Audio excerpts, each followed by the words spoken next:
Well, I think being part of a climate VC is basically the same as being part of any VC, but I think the core activities of a venture capitalist are, basically you have to find great founders to work with, so sourcing, right? You have to pick the right company. So out of all the companies that you source that you've been able to build some sort of relationship with, figuring out which ones are actually going to be the ones that can potentially return the fund and produce a massive impact on the problem at hand. And then you have to win the deal. So not only can you pick out the right company, it's a function of being able to convince the founder that they should work with you and that they should put you on your board if there is a board. And then even if you do all those things, then it's about supporting that company and making sure that they have every advantage possible to get to where they want to go to get to that amazing product or outcome that the founder is looking for, right? Hello everyone and welcome back to the Clean Techies podcast, where we interview climate tech founders and VCs to discuss all things building and investing to solve the biggest challenge of our generation, climate change. This is episode 88 of the show. I'm your host, Silas Maynor, and thank you for joining us on today's episode. If you are a returning listener, thank you so much for your support. And as you might know, we do put quite a lot of work into making this show happen, so we are asking you to take 1 minute to help us today. We'd like you to send this episode to 2 people you know, very specifically, one person that will like this content or that you're pretty sure will like this content, and one person that actually you think might disagree with this content. We always like to spread the show to various types of people, and who knows, maybe we'll get somebody new to bite on and get onto the climate train. So with that as well, if you're a returning listener, please do leave us a review. It's very, very helpful for us to grow the show's reach. And if you are a founder in the space seeking funding or looking for partnerships, please reach out and we will gladly make any introductions we can. And a quick thank you before we get into the details from our sponsors, NextWave Partners. NextWave are experts in the talent acquisition and recruitment spaces across climate tech, renewables, and ESG spaces globally. So if your team is growing or you are looking to make a career change yourself, you can reach out to them at next-wavepartners.com or reach out to one of their consultants directly via their LinkedIn page. All right, today we have a very fun conversation with somebody who I would describe as kind of a blue chip climate tech VC type of guy. Our guest is Shawn Xu. He's currently chief of staff at Lowercarbon Captal, who many will recognize as Chris Sacca's second go at a VC. Chris, for those unaware, is a legendary VC who was there at the early days of kind of Silicon Valley in general, and is widely considered to have produced one of the highest returning VCs from that era. Prior to going here, Shawn worked with Mike Maples at Floodgate. Mike is also a legend in the space. Tommy Leap actually also worked under Mike. We had him on a few episodes back. And then prior to that, he worked at Square on their global expansion efforts. And going very back to the very early days of Shawn, he actually grew up in Silicon Valley and attended the same high school that Steve Jobs and Woz did. So in today's conversation, what we talked about was we kind of covered his entire journey and how he went from just very kind of strictly Silicon Valley tech startup type of background into climate. We touched on providing equal access to the Silicon Valley mentality across the globe and how that could be done. Shawn shared in-depth, point by point, how to be a good VC and specifically what skills are required to do that.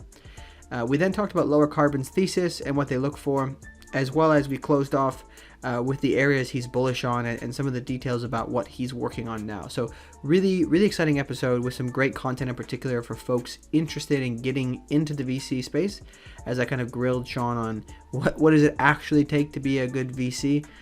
So really excited to be able to share that. And please enjoy this conversation with Shawn. All right, welcome to the show, Shawn. How are you doing? Good. Thanks for having me, man. Absolutely. I'm really, really excited to have this conversation. Let's start with the beginning. So I just want to go kind of an introduction to yourself. Sure. Really kind of how you got into your career, what you started out doing. Walk us through some of your kind of key highs and lows of your career. And I wouldn't mind, given our exchange prior to the show, if you want to also touch on your experience going to Homestead High School, where Steve Jobs and Oh, Steve Wozniak went. I'd be kind of curious to hear sure. how that affected the beginning of your career. Yeah, sure. So where do I start? I grew up in the Bay Area. And as you mentioned, I went to Homestead High School, which is where Jobs and Woz went, however many decades it was ago. But growing up in the heart of Silicon Valley was very weird. I didn't really understand how weird it was until I left and realized that not every high school has VCs and founders that are in the community that are willing to mentor and guide young people and help them think through their own startups and how to engage in the startup economy, right? Which I got to take advantage of. Not every school has a CS AP JavaScript class, so like an opportunity to get people into building software at an early age and think through software models. Just the other day, actually, I'm an angel investor in a student at Homestead who dropped out, dropped out of college right after he graduated from high school. He's 18 years old and he's building a startup. And so, it's just indicative of the fact that there is you're surrounded by innovators and startup founders and investors. So to that extent, it was really really unique opportunity to take advantage of being in the heart of Silicon Valley. And Homestead in particular, I mean, you just hear a lot about the myth and legend of these folks who built this incredible company, Apple, that only got more and more interesting as we got older, right? As they launched the iPod and the iPhone and so on and so forth. And so, anyways, it was great to grow up and to have that exposure in a way that was really concentrated.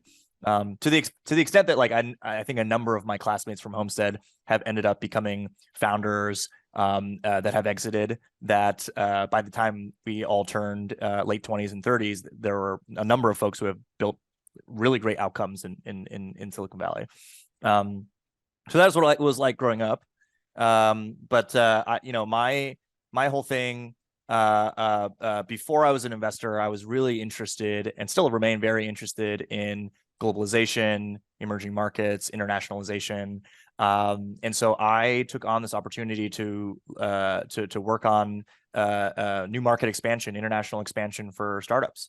So I had some stints at some companies, most prominently, I guess, at Square. At Square, I was leading our expansion into Europe and got really into the weeds of how to grow companies and go 0 to 1 in new markets and think through go to market, think through unit economics, understand how to hire well, right? So startup within a startup in many ways for that international operator side of my life.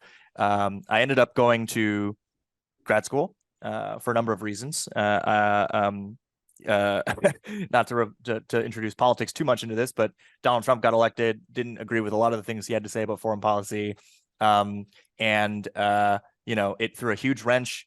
Brexit in particular threw a huge wrench in what I was trying to do at Square. And it effectively slowed down a lot of our expansion efforts. And not only that, I had spent a little bit of time in North Korea, which is maybe a story for another podcast, but all of a sudden they went from being interested in building a quiet path to a free market economy to wanting to build nuclear missiles and kill Americans as a result of the election, right? And so all these things happened at once. And I was just like, I kind of really want to go to school and sit down and read and talk to a bunch of people smarter than me and understand why the world works the way it works and what's my place in it. So I ended up going to grad school, got my MBA at Wharton and in an international joint degree program. Studied a lot of international policy in the Lauder Institute. And that's where I got introduced to venture capital. And the last 6 years of my life have been all focused on venture. I became a partner at First Round Capital's student-run venture fund, Dormer Fund, and through that institution, we funded a number of unicorns and got really exposed to amazing founders where age is just a number. It's not a blocker to anything. And over the years, I've just become an early stage 0 to 1 generalist seed investor. And as a seed investor at firms like Floodgate, I started getting really excited about climate. Made one of our first climate investments at that fund in a company called Lowercarbon, which is a carbon removal company, bioengineering trees to grow faster, harder, and bigger than normal natural trees. And that opened the door and got me really interested in climate, got me excited to build community amongst climate founders. Immediately prior to Lowercarbon, I was a partner at another fund. On Deck is essentially a founder community accelerator and venture fund, and I got a chance to be a founding partner there. And so, I'm rambling a little bit on because I guess I've done a lot of different things over the last, decade plus, but I got a chance to come to Lowercarbon to become a chief of staff here and join the investing team and work with a lot of really great top-notch climate investors. And now it's been less than a year, but it's been a wild ride. So that is the crash course in what I've been doing for the last couple of years. I mean, it's really exciting. I think I'd like to unpack a couple things in there. So yeah, sure. Yeah. First thing I think is interesting. You talked about your upbringing, and obviously the reason I wanted to bring up the the high school experience is because I think it, coming from a very different background myself, sure, it's very interesting to see how, that rule, that the 5 people you spend the most time with kind of determine how you're gonna be. And it seems very indicative of the, you got the PayPal mafia, people like your classmates from high school, people who go to Stanford, right? These people tend to be surrounded by other people who have similar interests, and it's kind of like this energy builds, and a lot of times there's a lot of success created out of it. I'm curious if you have any thoughts on, kind of from an equity perspective, how can this perhaps be replicated in other ways throughout other parts of the country that, geographically are not close to these types of people? Yeah, that's a great question. And I think it's something I think about often, just why is Silicon Valley special and how do you replicate Silicon Valley and how do you get more folks to essentially absorb the Silicon Valley culture, right? And it's a hard question. People have been trying to do this for a long time, and there's no straightforward answer. One thing about the pandemic, there's a lot of terrible things that happened with the pandemic, right? But one of the things that came out of it that I think is quite positive is hybrid and remote culture. Not easy to do if you're a 0 to 1 startup, because I think a lot of that does need to be in person. But we did so many of these fireside chats in virtual happy hours, and it just reduced the friction to just meet a person from anywhere in the world to impart learnings about a particular thesis, about the way that a particular company should be built from our perspective, to think about how big you can go. Just thinking about the scale of ambition you should be thinking about with regards to how you spend your time. And I think that's a great thing. I mean, I think that the more that we can really expose more people outside of Silicon Valley to this innovation engine, right? To this culture of celebrating failure rather than shunning it, of taking big risks, of understanding how large outcomes, just understanding the language and speak of Silicon Valley. I think that's and the mentality of company building in Silicon Valley. I think that is something that we should be doing more of. So that's just maybe a concrete tactical thing, right? Just more virtual engagement points, right? But I think honestly, spending some physical time here in Silicon Valley is also a really positive thing. Yeah, I mean, I think I hear a lot of people's stories on these types of things, and it usually comes down to one thing spurs their interest, right? So that could be the fireside chat, for example. I mean, for myself, I had no idea the kind of world that was out there growing up in the backwoods of Wisconsin, right? I had no idea that there was other, so many different kinds of jobs out there until I got into recruitment. And then you realize, wow, there's so many cool things to do in the world. And so maybe, I do think there's a large value in actually being in person, though. Like these things can't truly be replicated, I don't think, other places, but the ideas can be shared broadly, and then hopefully it hooks somebody, right? Yeah. And this is a question I'm thinking about right now at Lowercarbon, right? Like there's high density clusters of climate tech founders in various ecosystems around the world right now. San Francisco, New York, Boston, London. But for folks who want to build climate products and climate solutions that are outside of those core hubs, that don't have an opportunity to go to a happy hour every week to meet other people interested in what they're interested in, right? How do we engage them? How do we create or simulate community in that way where they can get the high density flow of information and allow them to iterate on ideas, right? One simple example is just basically creating a mega text group for people who are interested in a particular area. Maybe that's CDR, maybe that's energy transition, maybe that's something else. But having it's something as simple as a single place where people can share ideas on in a Slack community, in a text group, is I think a good step, right? And so if you can't physically be in some of these places and for a long period of time, you can at least be exposed to how people are thinking and how people are building and learning from what's working, what's not. That's my 2 cents at least. Yeah, I mean, I think it's interesting. Obviously, I wasn't around when the internet came to be, so I tried to read about how it was before, right? Sure. And it's interesting to see that everybody believed this was kind of the pill that was going to solve everything, but the reality is there's still logistical issues on how can you actually connect these people, right? And I think that you touched on the point, but that's Yeah. that's another discussion. So I think that's really interesting. Thanks for that. Yeah. Want to go to when did you start focusing on climate? Because I know you mentioned you did your first deal, the first climate deal during your time at Floodgate, I think you said. Yeah, that's right. And so what kind of spurred your interest in this space? Was it just something that came across, or you had already an Yeah. interest in it? Well, I think on Living Carbon in particular, Maddie, the founder, is an exceptional founder. I think that, prior to Living Carbon, she doesn't have a technical background, but she learned biotechnology, right? And ramped up on that in a very quick fashion. And she was able to attract talent that was able to help fill in the gaps with regards to actual product developing product, right? But she had previously worked for Sam Altman, I believe as his chief of staff, and had worked at OpenAI as well as at YC, and essentially helped write the climate thesis for YC. And so her approach and her ability to learn super fast and execute fast, and her competence, all of those are the hallmarks, I think, of an exceptional founder. And so on a founder level, sometimes in pre-seed and seed, that's kind of a giant part of the equation. So I think for me, Maddie fills that. As well as just the asymmetric bet around carbon removal. I think, if you believe that the price of carbon will increase from at that particular point in time, as well as if you believe that, if there is a compliance market that materializes that is ultimately, percentage of GDP or the tax base that gets spent on carbon removal, then we're talking about massive TAMs, right? And carbon removal is also something that is necessary for us in the fight against climate change, right? So I think all those together, like massive market, a phenomenal founder, that's ultimately what got me excited about working with Maddie. And carbon removal is still quite early. I think the person that you'd want to talk to on that front is our partner Ryan Orbuck, who was instrumental in getting Stripe's Frontier Fund up and running. Or now a coalition of various folks involved in that. But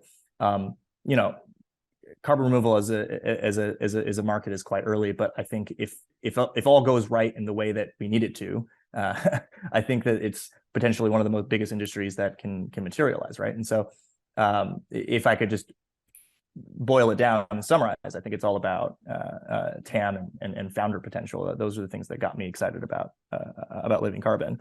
And over time, to answer the second part of your question, just like the evolution of my climate journey, I think, when I had joined OnDeck, we had this really robust climate community called OnDeck Climate, right? And in that community, there was a number of folks.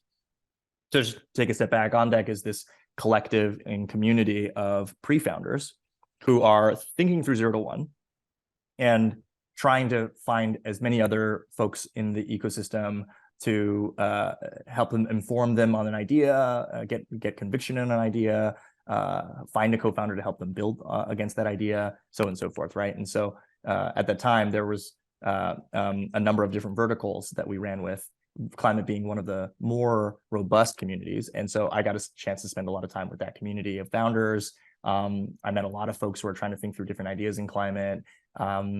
And that was just really energizing. I think that was a realization point for me that, like, wow, climate is not just some sort of platform shift. It's not like, mobile, desktop to mobile type of inflection. It is a reorganizing of our industrial economy. This climate industrialism. There are elements here that relate to energy transition. There's elements that relate to circular economy, alternative food, securing our food supply, right? And carbon removal was a part of that too. So there's just so many expansive directions you can go in climate that was exciting to me when I got to spend time with that on deck climate community, that it just opened my eyes to believe that like this is a major inflection that is really important, not just on a moral imperative level. I think previously I thought that the only solutions were really going to be policy oriented, but really that the private sector has a really important role to play in introducing new solutions.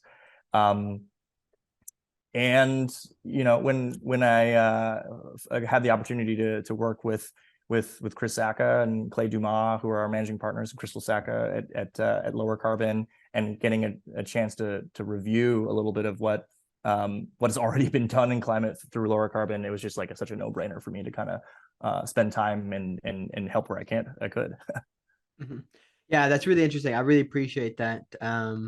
That background. It's really great to hear the journey. Usually it's always different for everybody. So yeah, I mean, I got to say, I wish I could say that I was one of those folks who woke up every day thinking about how I can help solve climate change, and it's a thing that I've studied from a policy perspective and from a science perspective. Like, I wish I was one of those folks, and certainly it's an issue area that I care deeply about, right? But again, I thought about it from a how do we pass legislation to solve this problem rather than a private sector or science perspective. Many of my partners at Lowercarbon are those people, but I came into climate from purely, I mean, not purely, but like mostly through understanding that this is a seminal moment in the markets where this could be a massive category of the American economy, right? That is emerging, and I wanted to be part of that also kind of like, really on a moral basis was like a good way to spend time on an impact basis, right? Mm-hmm. Yeah, I mean, but I also think it's a testament to the fact that there is, for those people who are, like I talked to you before the show, those people who don't believe that climate change is real or that these solutions are beneficial. It shows that yes, there's deep commercial viability in actually solving these problems, right? So it's actually it's not just trying to take something away, it's actually adding something, which I think most people who are, let's say, maybe climate skeptics would not believe, right? So right. I mean, I think that there are so many examples of companies in our portfolio that are just customers don't buy them because there's a green premium and because they think it's a moral imperative to go buy some green product. It's a product that actually is cheaper, better, more effective for solving a problem, and as a positive externality, just so happens that is actually phenomenal for the environment too, right? And so I think that's the angle that we look at investing. We don't look in investments that require a customer to pay some price because it's that green premium price to use that product, right? As an example, I'm just going to put it out there, right? We invested in a company called Carbon Crusher that is coming out of Norway, right?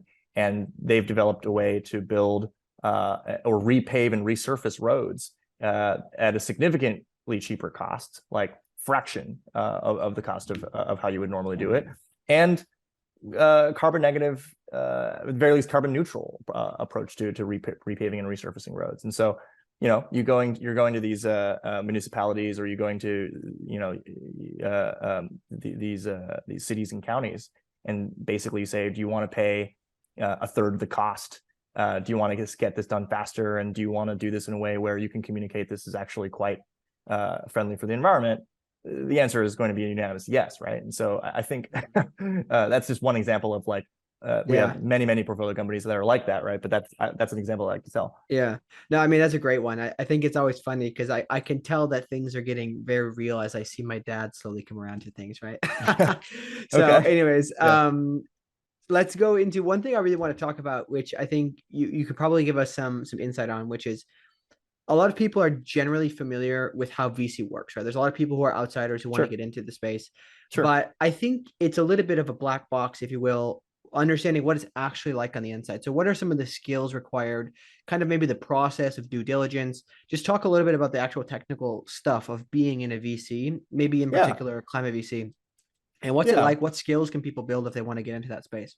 Well, I think being part of a climate VC is basically the same as being part of any VC, but I think the core activities of a venture capitalist are, basically you have to find great founders to work with, so sourcing, right?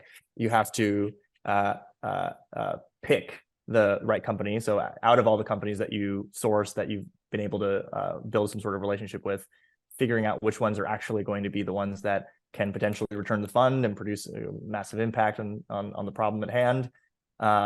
And then you have to win the deal. So not only can you pick out the right company, it's a function of being able to convince the founder that they should work with you and that they should put you on your board if there is a board. And then even if you do all those things, then it's about supporting that company and making sure that they have every advantage possible to get to where they want to go, to get to that amazing product or outcome that the founder is looking for, right?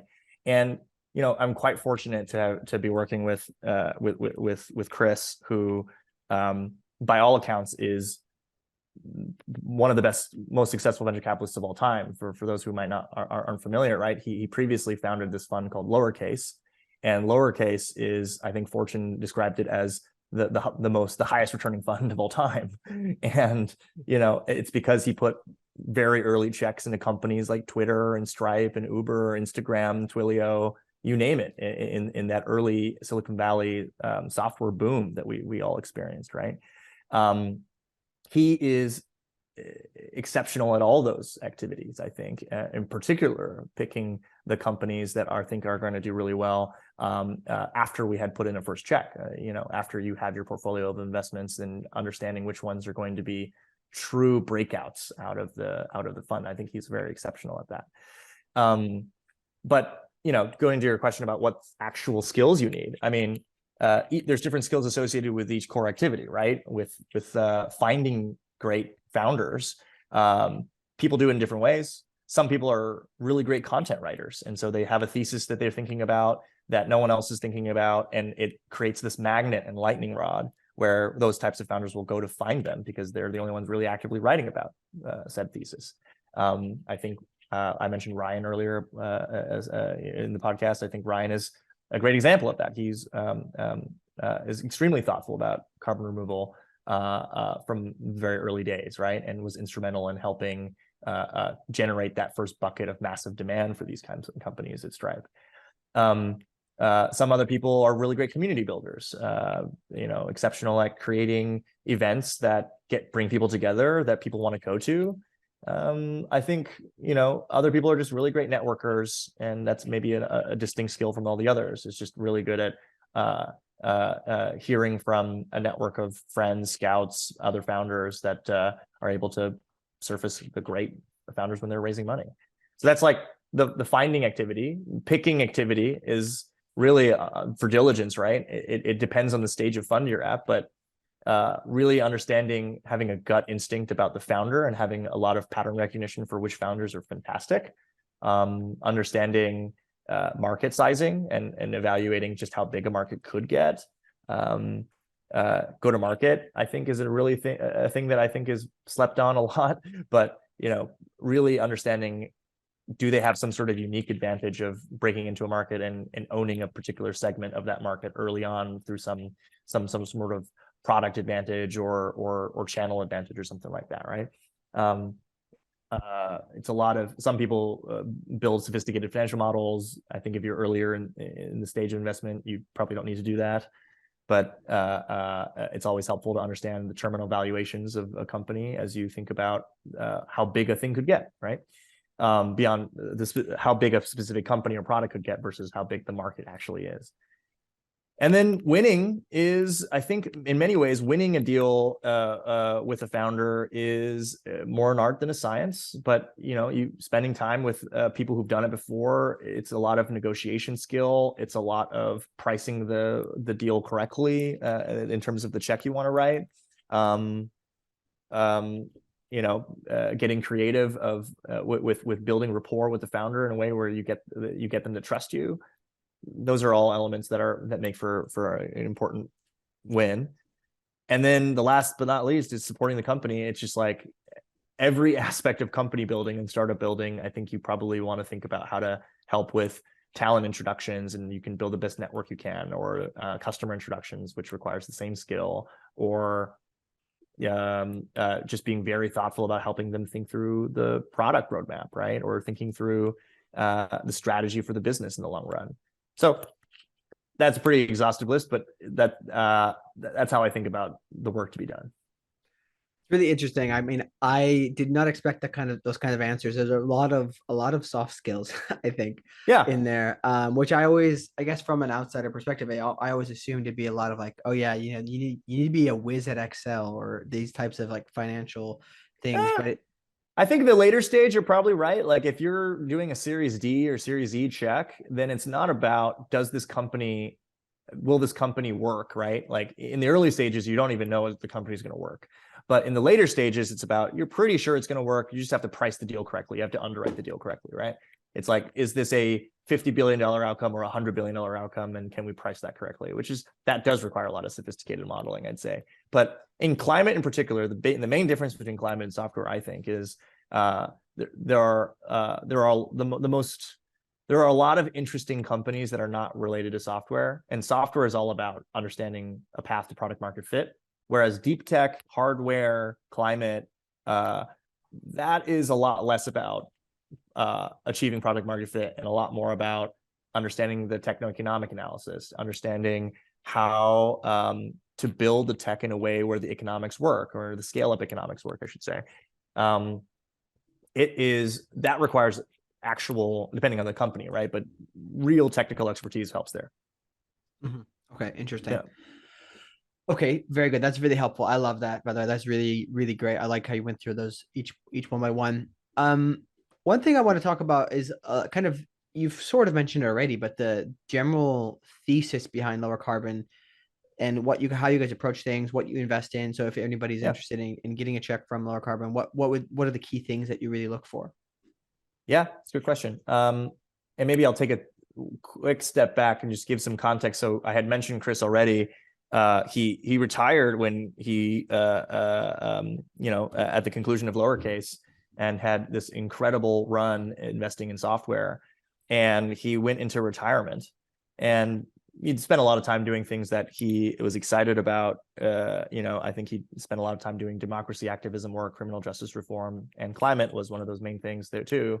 He became an angel investor in climate, and I think he would self-describe, at some point it was no longer a hobby when he's spending, 60 hours a week and had dozens of companies that he had invested in. And that's when he realized, I got to come out of retirement. This is something I'm passionate about. I'm going to go build this as a real fund. And that's exactly what he did. So now today, Lowercarbon is a multi-billion-dollar fund.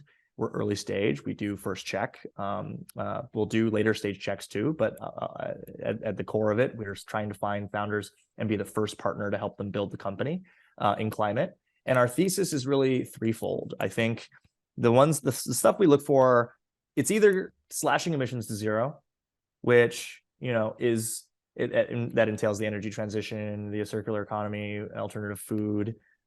We have a fund dedicated to fusion, so long-term R&D bets in energy too, associated with that. But slashing emissions to zero is one area. The second area is carbon removal, which I've spoken to a little bit about.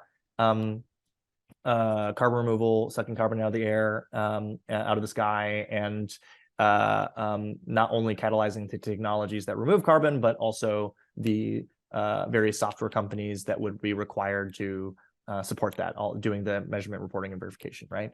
The carbon accounting is I think a critical part of that thesis, and we have a fund dedicated to carbon removal, the technology side.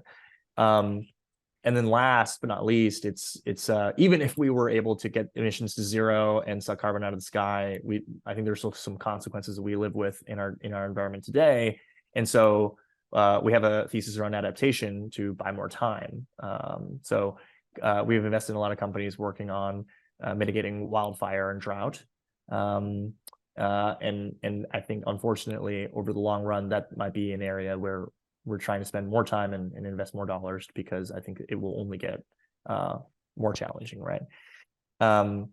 That's broadly the three thesis areas that we're looking at, right? And as far as what we look for in founders, novel technology, an interesting insight as far as the application of that technology or a particular new customer segment or new customer behavior. This borrows a little bit from what I learned at Floodgate through partners like Mike Maples and Anmir Co. But I'm looking at a lot of inflection-based investments. And what I mean by that is, I think there's a lot of investors out there who talk about, there's a problem to be solved, and fixate and focus on the problem.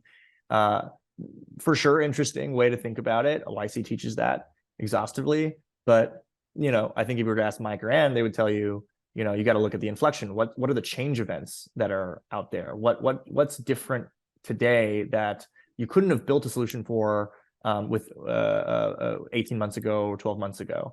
A perfect example of that is a regulatory inflection with the Inflation Reduction Act, right?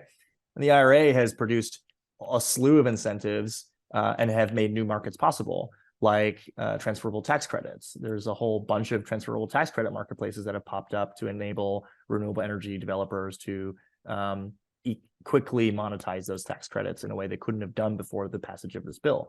So, I'm excited about companies where there's a clear inflection, there's a clear insight. If it was a software company, on the hard tech company side, inflections still are very relevant, but also thinking about is it novel technology? Is this founder someone who's built something in the space before? Do they have a good sense of how to recruit the right team to go build it? All those things are quite relevant for us. Mm-hmm. Interesting. Very cool. I appreciate that. That's, I think, great insight. Thanks for sharing that. One thing I want to talk about kind of to close things out here is, given the current market situation, what is your advice to founders right now?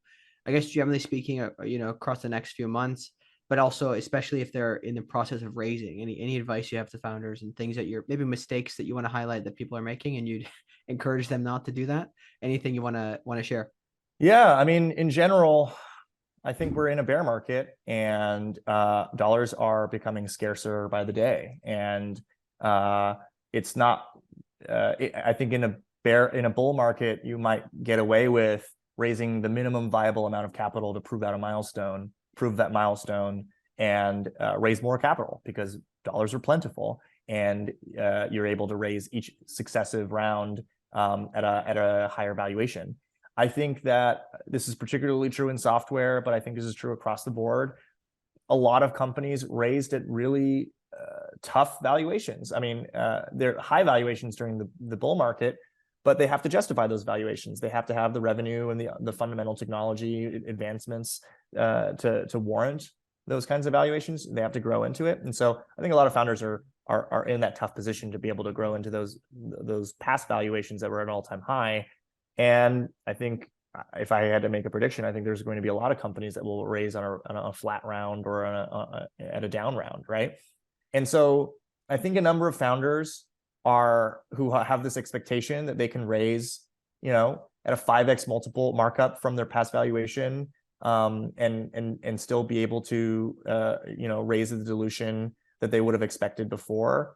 If they have an offer on the table and someone's offering you cash and you don't, and you're just holding out for better, I think it's a very dangerous position to be in. I think that if you have ways to shore up your balance sheet and taking capital today, I think you should take it, right? Obviously, there's a bias for me to say that, as an investor, but broadly, I think that's still the advice I would give founders, to try to raise more, not less, if you're raising your first rounds, and to take capital where you can find it, if you can get it, as long as it's not at some egregious terms, right? That's how. That's just probably general advice that I'm sure you've heard from other people too. Yeah, I mean, it's kind of similar to a lot of things. I think that particularly it's you noted on the necessity to shore up the balance sheet. Yeah, that wasn't specifically mentioned in the past, but I think it's interesting. I mean, I just like this macro idea of how things kind of change in VC. It seems from an outsider perspective, it seems like things changed a little bit with the climate tech model because hardware was introduced. Obviously, there was venture capital investing in hardware before this, but it's really a lot of it happening right now. And I think it'll be interesting to see in the long term how this changes things for any hardware company in the future, right? I do think it's quite fascinating. But I mean, we've hardware got some, companies are even more capital intensive, right? I think yeah. that yes, there are more companies that are building in hardware. I don't think that people's expectations or goalposts for those companies have changed dramatically. If anything, the goalposts are still as high as ever. There are maybe more funds that are willing to evaluate and underwrite those companies in a different way. But even those funds, right? Like, I think many of those funds raised first funds at the bull in the middle of the bull market, or maybe they raised in the middle of the bull market and they only announced after the bear market started, getting more severe. And so, how many of those funds are going to continue raising fund 2, 3, 4, 5 in the future? I think that there is a very big question mark around that, right? And so I think, if any, in the general sentiment amongst most investors, I would say, even in climate, is that I think there is caution and hesitation. I mean, I was just having coffee with an investor this morning who basically said, hey, they did 0 deals in Q4 of 2022. And this is like I think a very good investor. and so I think that I think there's a lot of activity in climate. I think there's a lot. We certainly have a pretty high pace, and as far as like of companies that we're meeting and spending time with, and actively backing, right? But I think that I'm not sure that it will be like that forever. Mm-hmm. Yeah, I mean, I'm a little bit concerned that we'll have a climate tech 1.0 situation again, where kind of people are hesitant. But I also do think that there's some indicators that hopefully should be able to get a more capital in at some point. I'm sure there will be a dip of some sort, but I think people will come back to it because it seems like, being a recruiter in the space, the momentum hasn't gone away. And the momentum has maintained its pace from like 2020, even though the general economy has not maintained its pace. Yeah. But okay, I think we've got time for one last thing. I want to ask, Sure. what are your, I guess, obviously, I'm sure you're bullish on a lot of things, but within kind of the spaces that you see, what are some technologies where you'd say some specific things over the next 3 to 5 years? Something that may seem novel now is going to be like a very common thing. We're going to see this is going to be usual to us. It's going to be part of our everyday lives. Anything that you're really interested in the short-term expansion of? Yeah, I don't know if it's short term. It's more like short, medium term. I think that's true for most of the hardware stuff that's happening out there. But at Lowercarbon, we're quite interested in all of the inputs into the energy transition, right? And what I mean by that is like raw material, critical minerals inputs. I think that anyone who's looking at this space, you'll find that a lot of the supply and the processing capacity is not in the West, right? It's like lion's shares in China, right? And this goes back to some of the geopolitical things that I was talking about before. I think that it is a geopolitical, very critical and very important thing for the West and for North America in general to create and safeguard that supply for stuff that relates to developing the batteries in electric vehicles, or all the raw inputs that make electrification possible. And so, as a broad theme, what I'm really quite interested in is like, all right, how do we recycle some of these rare earth metals and in a way that allows us to expand our supply? How do we find novel ways of extracting these metals that we are continually discovering across the world, but like, maybe there's no clear way to extract that with today's technology. I'm interested in folks who are working on that. That I think is like, the energy transition is in many ways inevitable, right? And so even though it is inevitable, and even though there are a lot of positive trends moving it in the right direction, how do we ensure that we actually can execute against it, right? You literally need the raw materials and inputs to do that. And so I think that's why we're trying to learn more about it. I'm certainly trying to learn more about it. I spent the better part of the last 2 or 3 months digging into one of these spaces. And so, it's if you know anyone, or if anyone on this podcast is excited about that too, please send a note. Absolutely. Very good, woman. This has been really fun. I really enjoyed this conversation. And probably a lot more things we could talk about. But let's just kind of put it and end here. Any place people can reach you, any Yeah. specific ask or plugs you wanna drop? Yeah, I mean, you can always reach me at Shawn at lowercarboncapital.com, SHAWN at. Um, I didn't actually get a chance to share too much about what I do actually.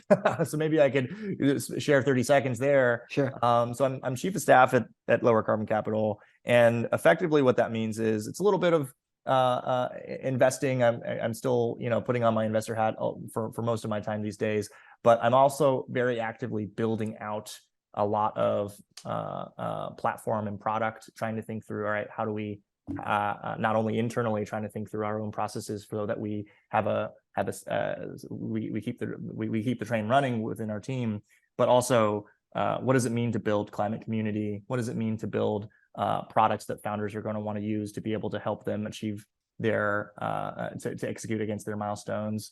How do we build a system that is inclusive for as many stakeholders as possible, not just venture capital and startups, but folks who are working on policy, people working on new research that is decades away from being coming to fruition,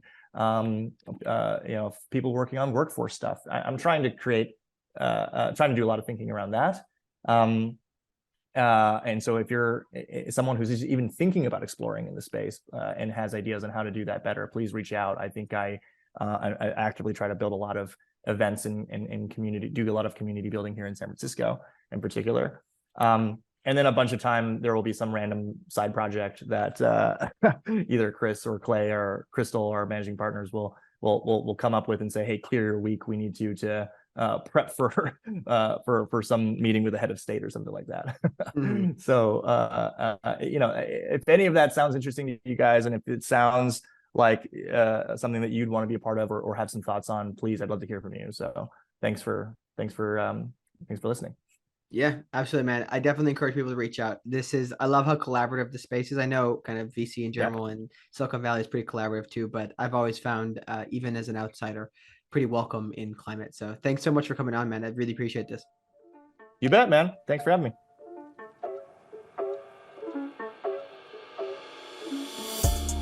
All right, thanks so much for listening to today's episode. If you enjoyed it, please do share it with somebody who might find it interesting. Please give us a review on Apple Podcasts. It's very, very helpful for us to grow the show. And connect with Shawn to follow him, and especially follow him on Twitter, LinkedIn. Check out the Lower Carbon website. If you're interested, they have a crazy amount of portfolio companies in their pages you can check out on their website. Definitely go look through those, especially if you're somebody looking for a job. Obviously, many of those are hiring right now, so you can consider checking there as well. And if this year's your first time joining us, please subscribe and tap the bell for notifications to follow along on our journey. Quick note on our next episode, we will be joined by Untitled Chapter, the founder of Cryoterra. So Cryoterra is taking traditional methods of creating clay products and pairing that with modern science to make fully circular masonry products. Aditol's story is really fascinating, and the products they are working on are really, really interesting. So I am very excited to be able to share this. I think it's a pretty interesting example of bringing traditional methods and modern science together. I don't really think I've seen anything that kind of fits that definition as perfectly as this does. So really hoping that you enjoyed that upcoming episode. Stay tuned for that.